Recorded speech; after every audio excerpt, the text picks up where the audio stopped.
संत मिलन को जाए,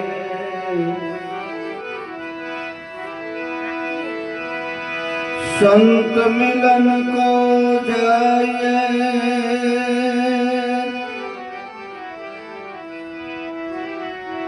तजी मोह माया ने अभिमान,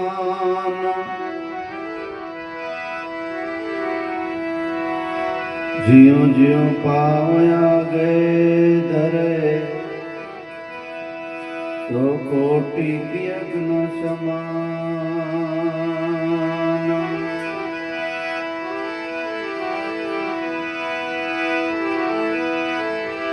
संत सगा ने का गुरु सगा,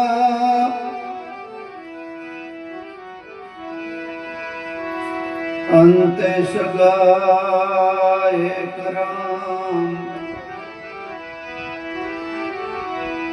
तुलसी कहे आजीव ने तीन ठोर विश्राम।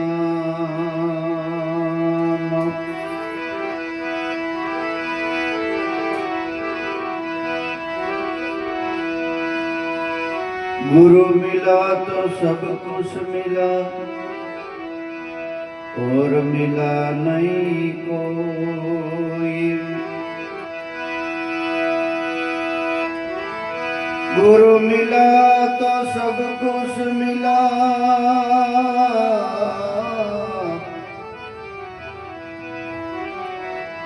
और मिला नहीं कोई। सुतदारा ने लक्ष्मी, ये तो पापी जन के घर में भी हो।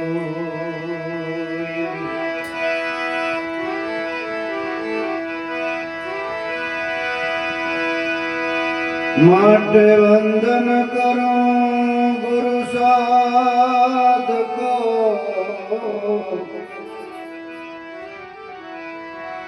पल पल करो प्रणाम।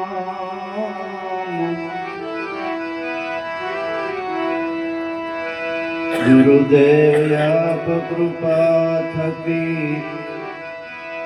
वर्ती वसन में विरामी।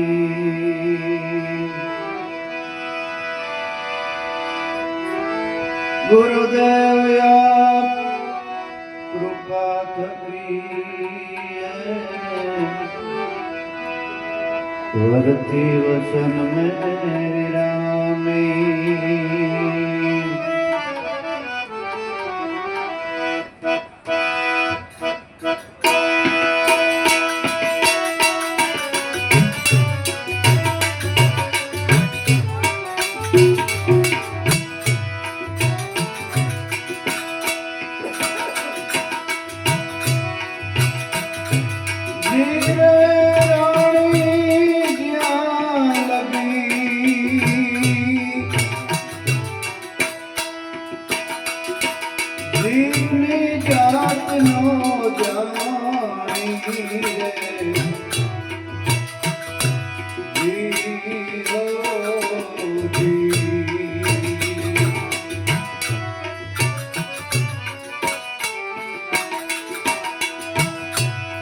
क्या लगी अभिमान,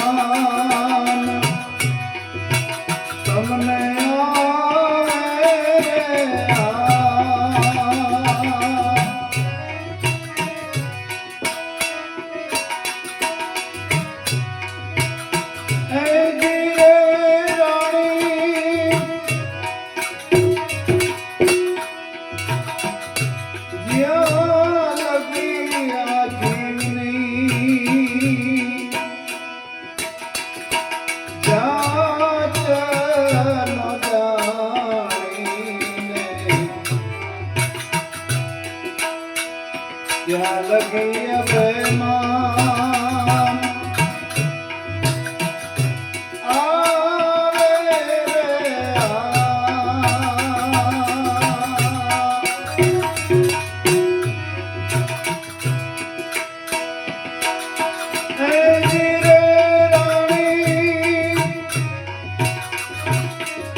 ઈ ખબર તમને નહીં પડે હે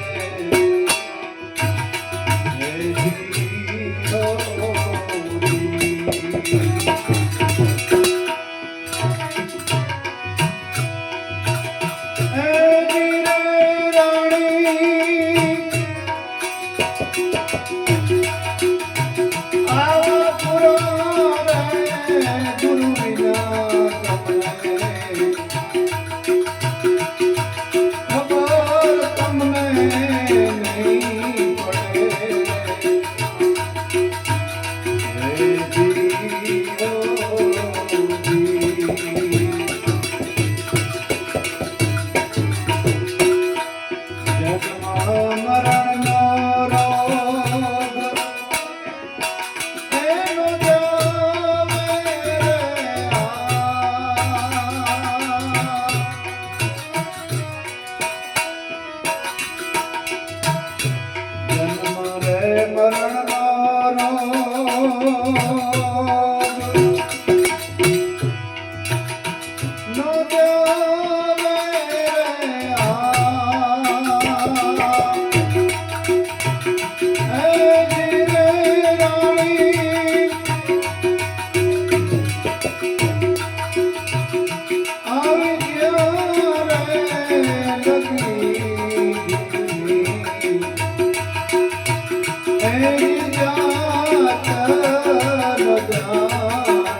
જીવ શિવને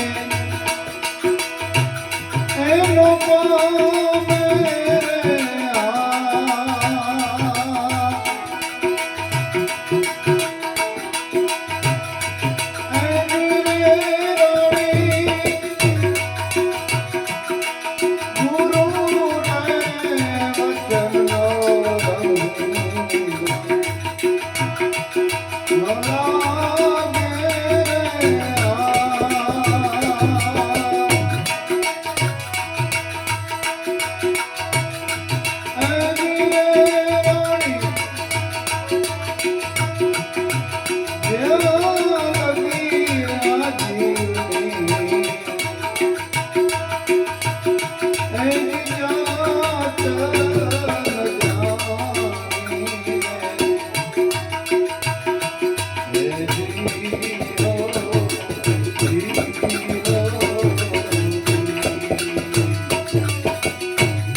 સત્સંગ વિના ખબર એને નહીં પડે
સદગુરુ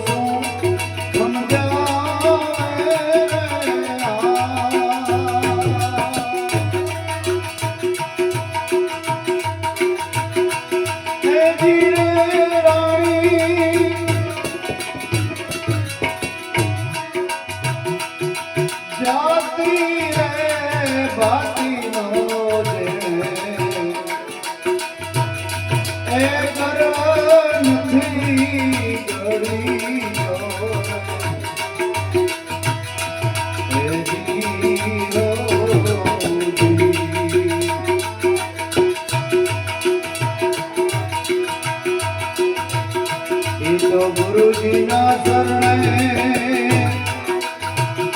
કેમ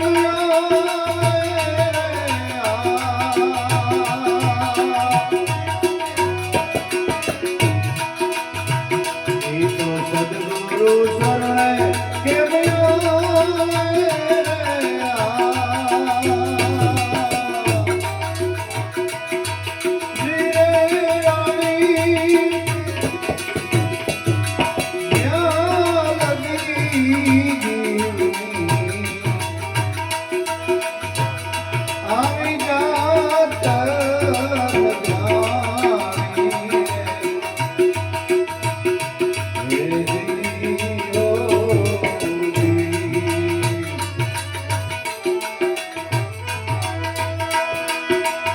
ત્યાં લગી અભેમાં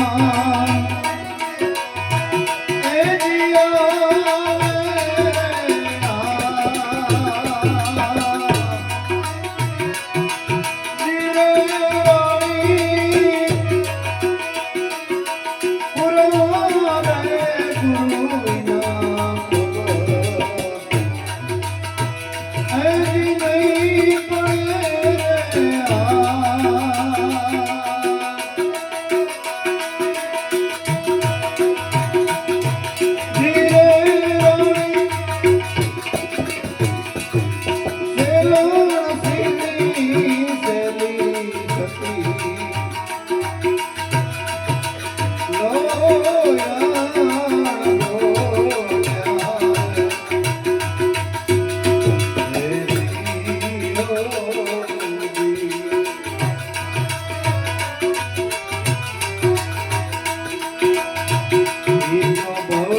આ વાણી સતી લોયણ કહે છે લાખાને.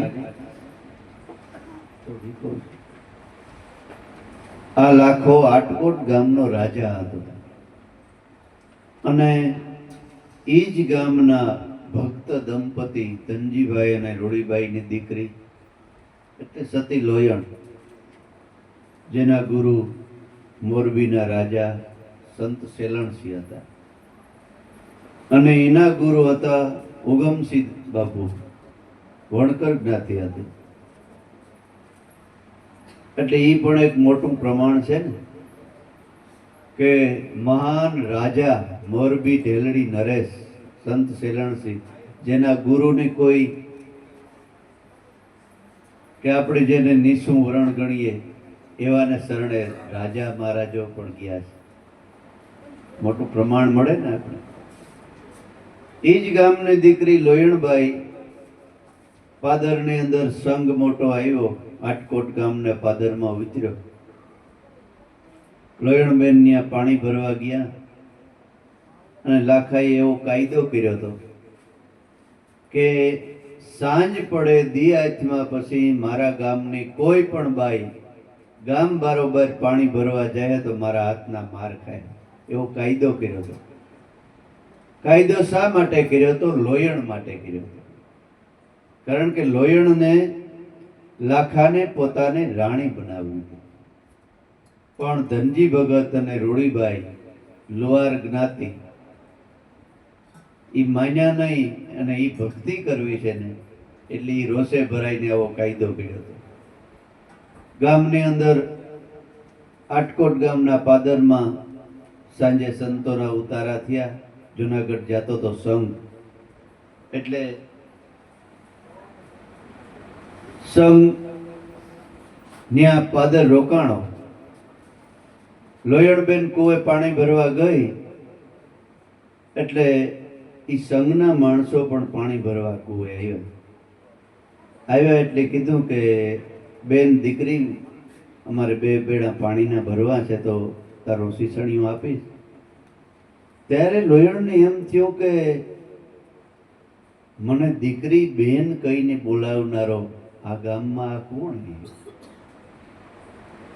સામું જોયું તો કોઈ અજાણ્યા માણસો હતા. એટલે લોયણે પૂછ્યું કે ભાઈ તમે ક્યાંથી આવો?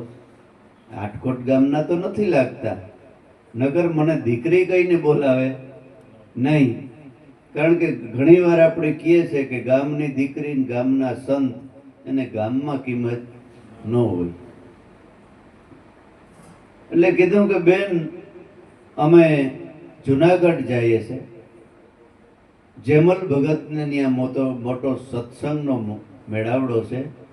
અમારી સાથે ખીમડો કોટવાર, સંત સેલણસિંહ બાપુ, દાદા ઉગમસિંહ, માલદે રૂપાદે, જેસલ તોરલ, આ બધા સંતો અમારી સાથે છે. ત્યારે લોયણનું હૃદય નાસી ઉઠ્યું કે આવા સંતોના મને દર્શન થાય. કારણ કે સંસ્કાર હતા ને માવતરના, નકર તો સંતને કેમ ઓળખવા એ કેમ ખબર પડે? નામ સાંભળ્યા હોય કે આ મહાન પુરુષો આ જગતની અંદર હયાત છે, માતા પિતા પાસેથી નામ સાંભળ્યા હોય તો જ બાળકોને નામ પડતા જ એના હૈયા નાસી ઉઠે. નકર લોયણ તો એક 17-18 વર્ષનું છોકરું કહેવાય. પણ આ કૃપા કેની હતી? એના મા બાપની. કારણ કે જન્મથી જ ભક્તિના ખોળામાં ઉછરી મોટી થઈ. ભક્તિશાળી માવતર હોય ને એને ઘેર સંતાનો પણ ભક્તિ કરનારા જ જન્મે. લગભગ 99%, 1% અપવાદ નીકળે. એટલે કીધું કે તો ઈ સંતો તમારી રાવટીમાં હોય તો મારે દર્શન કરવા છે. હવે 1 બેડું તમે પાણી ભરવા આવતા નહીં, હું બધાય બેડા પાણીને ભરી દે. દોડીને આખા તંબુના પાણી ભરી દીધા.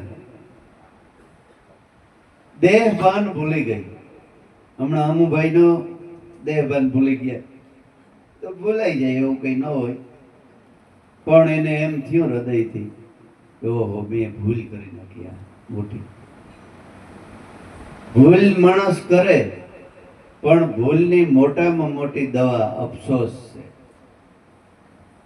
એ ભૂલનું નિરાકરણ જો પાછું ભોગવવું ન હોય તો હૃદયથી જે અફસોસ કરે અને બીજી વાર ભૂલ ન થાય એને સુધારી લે ને, એ ભૂલનું મોટામાં મોટું પ્રમાણ છે. એટલે લોયણને યાદ જ નહોતું સંતોની સેવામાં લાખે જે કાયદો કર્યો હતો ને એ જ ભૂલી ગઈ. પછી બધાય પાણીના બેડા ભરી અને જ્યારે ઘર તરફ હાલવા ગઈ ત્યારે યાદ આવ્યું કે ઓહો આજ તો મારે માર ખાવાનો વારો આવ્યો. લાખે મારા માટે કાયદો કર્યો કે ગામ બરોબર કોઈ પણ બેન દીકરી નીકળે તો મારા હાથના માર ખાય. એટલે હૃદય ભરાઈ ગયું લોયણનું. હૃદય ભરાઈ ગયો એટલે સંત હૃદય દયાળુ છે અને પારક દ્રષ્ટિવાન છે. સંતો તમારો એક બોલ બોલાય ને મોઢામાંથી તો સંતો પારખી લે કે આ ભક્તિ દેવી નો જીવ છે કે નહીં, ખબર પડી જાય. એ જ મોટો પારસમણી. બાકી બીજો કોઈ પારસમણી નથી. નકર તો વિજ્ઞાન ન ગોતી લે. ગોતીને જેને અડાડે ને હું હમણાં ડીઝલ પેટ્રોલનો ભાવ બહુ ઓલો થઈ ગયો, જેને અડાડે ને હું થઈ જાય ને, એટલું વિજ્ઞાન આગળ સૂર્ય ચંદ્ર ઉપર વી ગયું, તો પારસમણી ન ગોતી લે. પણ જગતના સંતો છે ને એ પારસમણી છે. અને તમને જે નામ આપ્યું ને એ મોટામાં મોટું કલ્પ વૃક્ષ છે. એની છાયામાં તમે બેસી 24 કલાક એની છાયામાં બેસવું હોય તો મનથી બેસી શકાય છે. એની છાયામાં બેસી રહ્યો અને તમે કલ્પના કરો ને એ બની જાય. કલ્પના કરો કે આમ થઈ જાય, થઈ જાય, પણ છાયામાં રહેવું જોઈએ. છાયાને બહાર નીકળે તો તડકો જોઈ, પણ છાયામાં રહેવું બહુ અઘરું છે, અતિશય અઘરું છે. એ તો કોઈ સંતો મહાપુરુષોની કૃપા હોય, 7 અવતારની કમાઈ હોય, અને મહાપુરુષને અઢળક કૃપા હોય. કૃપા મહાપુરુષોને તો આપવી જ છે, પણ કોઈ જટ દઈને લેવા તૈયાર નથી થતો. એવો પ્રેમ અને એવો ભાવ જો જાગૃત થાય ને તો સંતો તો બધાને આપે જ છે. એને એવું કઈ નથી કે આને આપવો ને આને ન આપવો. એને તો બધા પર સરખી જ દ્રષ્ટિ છે. વરસાદ વરસે તો ઈ જોવે છે કે આ ફલાણાનું ઘર છે તેને મારે નથી વરસવું, અને આના ખેતરમાં વરસવું, નાને એ તો બધે વરસે. પણ જે ધરામાં સારું બીજ વાવ્યું હોય એ ધરામાં આંબો ઉગે, કેરીયું થાય, અને જે ધરામાં બાવર ઉગ્યા હોય તો બાવર ઉગે, કાંટા થાય. વરસાદ તો બધે હરીકો જ વર્યો છે. એવી રીતે મહાપુરુષો બધે સરખા જ વરસે છે. પણ જે હૃદય દેવ બને, એ દયાને ઝીલનારા હોય, એને ફાયદો થાય છે.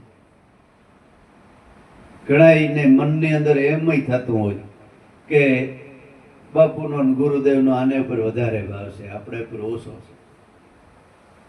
પણ એવું હોય જ નહીં. અને એવું રાખે ને તો એ ગુરુ સંત કહેવાય જ નહીં. પણ આપણા ભાવમાં ફેર છે. આપણા ભાવમાં ફેર. એમ કહેવાય છે કે ઉગારામ દાદા રાયપર ની અંદર ગયા ખરે બપોરે, અને દરબારનો દીકરો ખંભે જોટો અને હવાલદારનું કામ કરતા, અને સંતોના નામ સાંભળ્યું કે સંતો આવ્યા. એ બધુંય મૂકી ઉગારામ દાદા, પૂજારામ બાપા, હરજીવન બાપા, બધા સંતોનું મંડળ રાયપરમાં આવ્યું. અને એમ થયું કે ઓહો, આવા સંતો પોતે દેહનું ભાન ભૂલી ગયા, અને વસ્તુ લઈને જાય ને તો આમ ઓટામાં ભટકાઈ જાય, બારણામ ફફાકો બોલી જાય, દેહનું ભાન જ ભૂલી ગયા. એટલી બધી લગ્નથી સેવા કરી, ખરે બપોરે આવી ગરમીના દોડી દોડી દોડી રોટલા લઈ આવ્યા, છાશ લઈ આવ્યા, આ તે, અને કપડાં ભટકાવામાં તૂટી ગયા. અને ઉગારામ બાપાને હૃદયથી ઉલટ આવી અને કીધું કે ઓહો, આ તો પીર જેવો માણસ છે, પીર છે. અને ખરેખર એ મામૈયા પીર દરબાર જ્ઞાતિ અત્યારે અમરેલીમાં બંગલાની ખેતાણી પરિવારમાં બંગલાની અંદર એને મોટી મૂર્તિ બેસાડી છે, અને મામૈયા પીર તરીકે ઓળખાય છે.